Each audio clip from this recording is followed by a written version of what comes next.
Assalamualaikum warahmatullahi wabarakatuh. Selamat pagi, Om Swastiastu, Namo Buddhaya. Salam bahagia, salam sejahtera untuk kita semua. Semoga pagi ini kita dilingkungi dengan rasa bahagia, kesehatan, dan keberkahan. Amin. Sebelum memulai mata kuliah pagi ini, mari kita berdoa sesuai dengan kepercayaan dan agama masing-masing. Berdoa dimulai. Amin. Terima kasih Bapak Ibu. Izinkan saya memperkenalkan diri. Nama saya Nanda Pertiwi Duyanti. Bisa dipanggil Nanda, bisa dipanggil Pertiwi. Silahkan kepada Bapak Ibu Saudara memanggil saya senyaman Anda. Saya berasal dari kota Kalimantan Timur, Samarinda tepatnya. Saya sekarang sedang menempuh program doktoral S3 Pendidikan Seni di Universitas Negeri Yogyakarta. S2 saya juga masih di Universitas Negeri Yogyakarta, Linier Pendidikan Seni. S1 saya juga Linier Pendidikan Seni dengan konsentrasi Desain Komunikasi Visual. Izinkan saya mengetahui dan mengenal Bapak Ibu Saudara lebih dalam. Saya akan panggil satu persatu dan mempersilahkan Bapak Ibu Saudara memperkenalkan diri. Silahkan menyebutkan nama, kota asal, prodi, dan hobinya apa. Baik Bapak Ibu, terima kasih. Kita akan langsung masuk ke materi. Di sini saya mengempu mata kuliah metodologi penelitian. Baik, jadi izinkan saya untuk share screen ya, Bapak, Ibu, Saudara. Nah,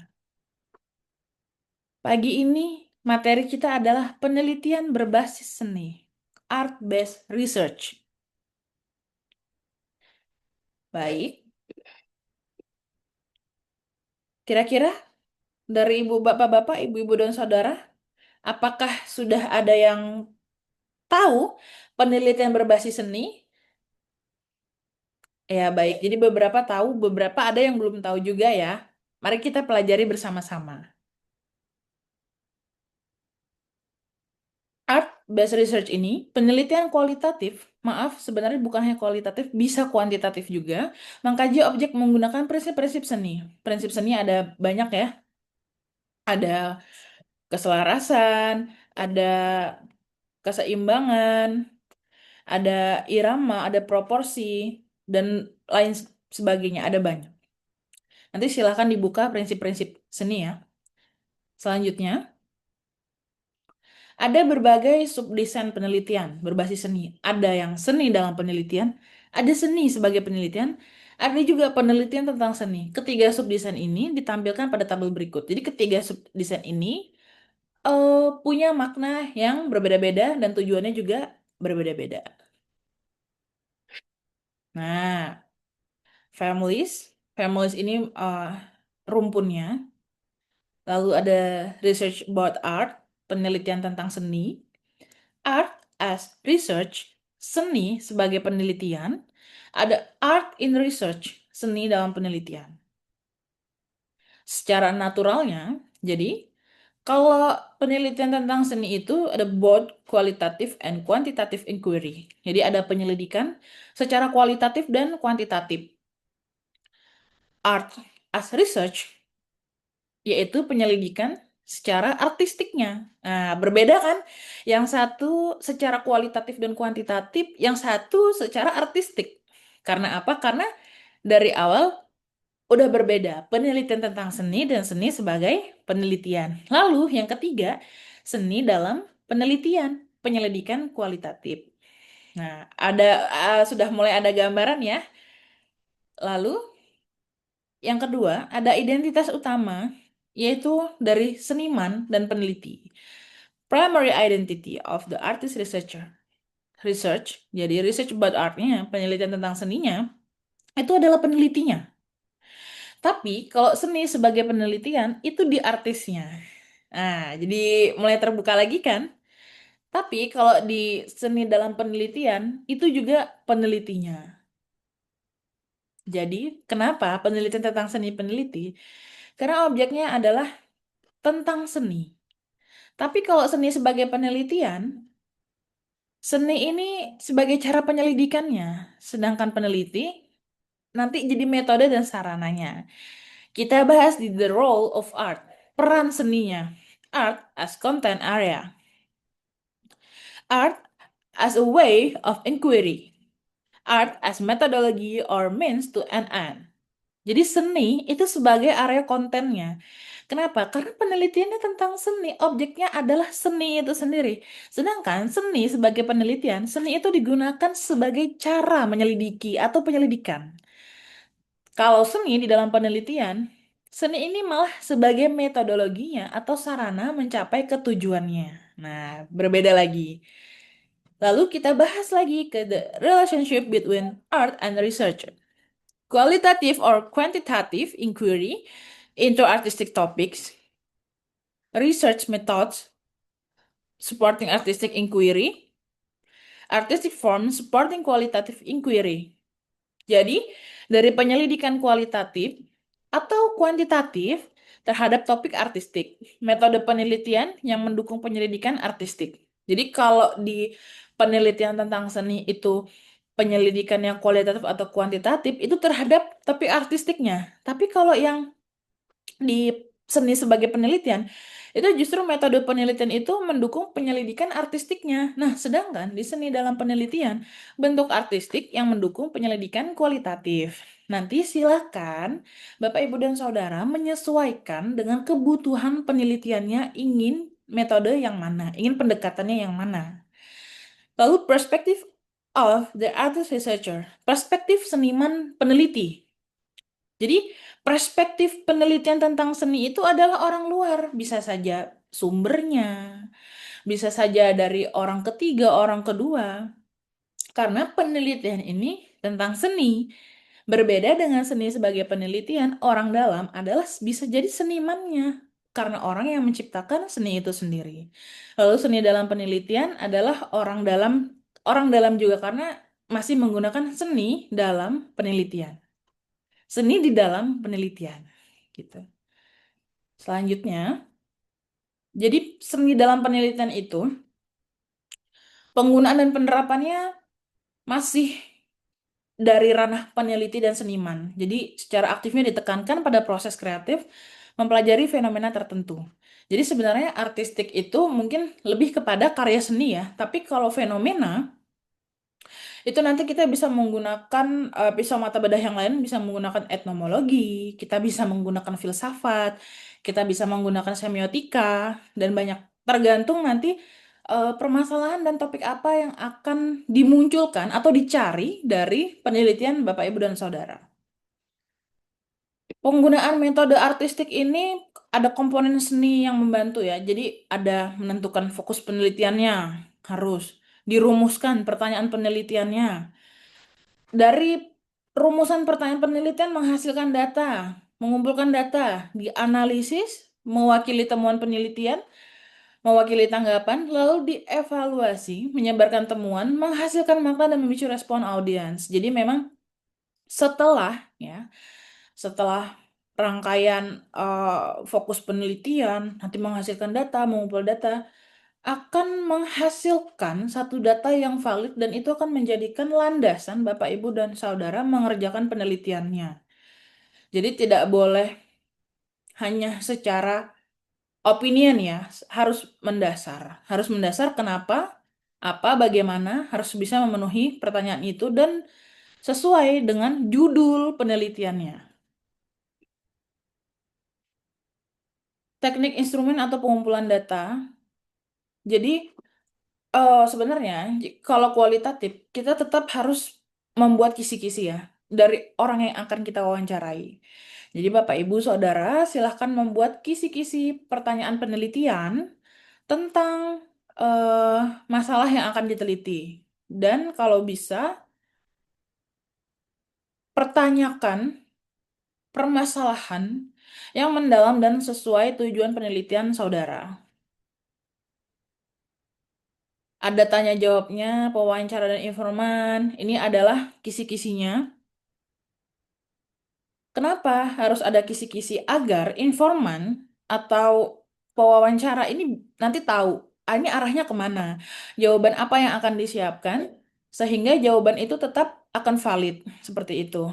Contohnya di sini, Ini kisi-kisi wawancara guru mata pelajaran seni budaya. Ini semisal kita ingin membuat produk R&D di suatu sekolah, lalu kita teliti dulu nih sekolah ini yang kita mau masukin sebagai penelitian. Gimana kurikulumnya, proses pembelajarannya, kondisi siswanya, tingkat kebutuhan gurunya, ini aspeknya. Indikatornya apa nih? Bisa aja kurikulum yang digunakan, proses pelajarannya itu bisa dari metodenya, media pembelajarannya, hingga kendala proses mengajarnya. Kondisi siswanya gimana? Kita harus tahu bagaimana gaya belajarnya, kemampuan kognitifnya sampai mana. Itu yang akan menjadikan landasan kita membuat suatu produk. Kendala dalam proses pembelajarannya, tingkat kebutuhan guru terhadap media pembelajaran. Jadi bagaimana nanti media yang Bapak, Ibu, dan Saudara buat itu memang adalah media yang sangat dibutuhkan oleh sekolah dan sekolah harus bisa memastikan bahwa media ini akan digunakan dan diaplikasikan. Seperti itu. Nah, ini instrumen instrumen wawancara penelitiannya.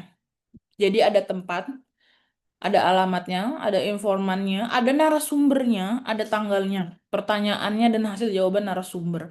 Silahkan ini disesuaikan dengan tujuan penelitian Bapak Ibu, silahkan disesuaikan dengan permasalahan penelitiannya, dikerucutkan pertanyaannya yang sangat mendasar dan menjawab pertanyaan-pertanyaan yang ada di penelitian Bapak Ibu dan Saudara.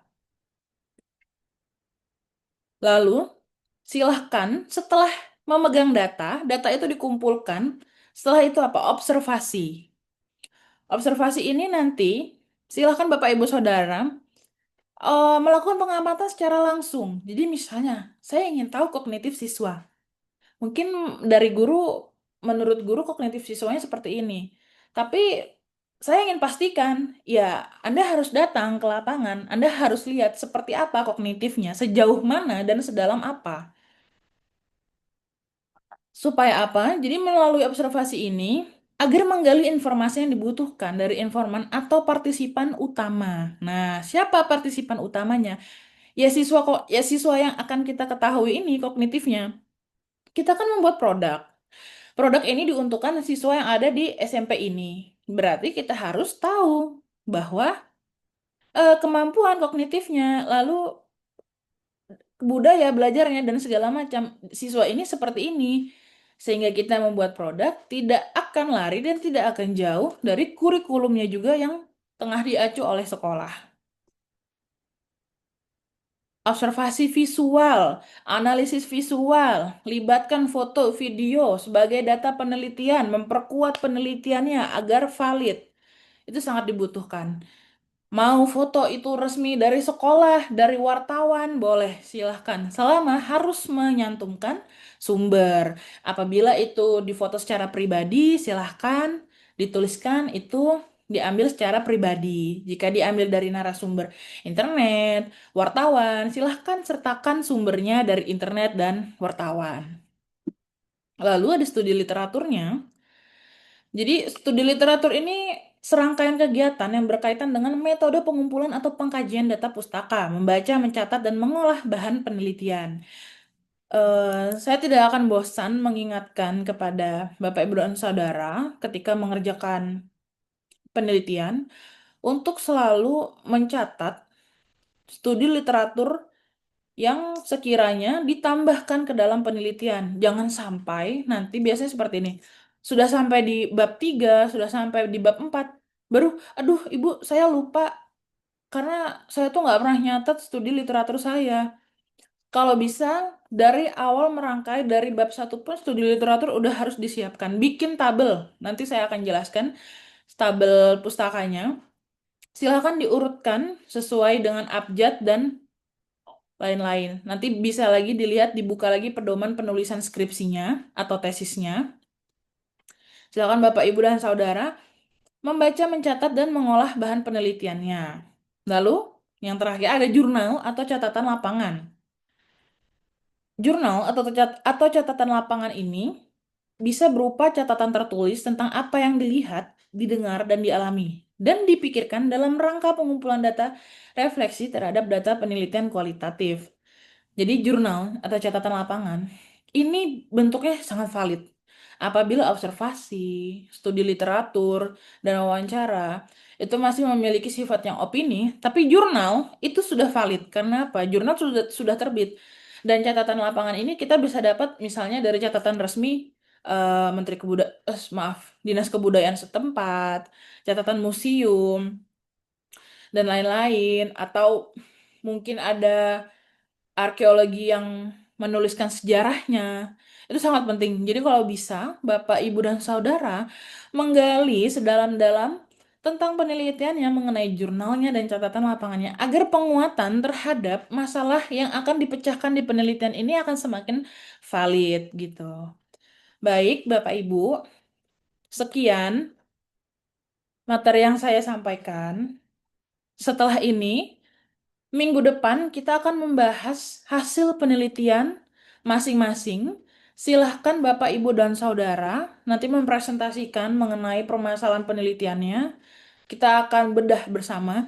Silahkan menggunakan pisau bedah, ingin etnomologi, ingin menggunakan filsafat, ingin menggunakan semiotika. Silahkan Bapak, Ibu, dan Saudara menyesuaikan sesuai kebutuhan penelitiannya. Baik, sampai di sini ada yang ingin ditanyakan? Baik, terima kasih. Terima kasih kepada Bapak, Ibu, Saudara yang hari ini sudah mengikuti kelas dengan baik, tertib, dan bahagia. Semoga kita selalu diberi kesehatan, bertemu di minggu depan, dan jangan lupa untuk menyertakan judul dan latar belakang hingga permasalahan penelitiannya. Baik, saya akhiri pertemuan hari ini. Terima kasih. Wassalamualaikum warahmatullahi wabarakatuh.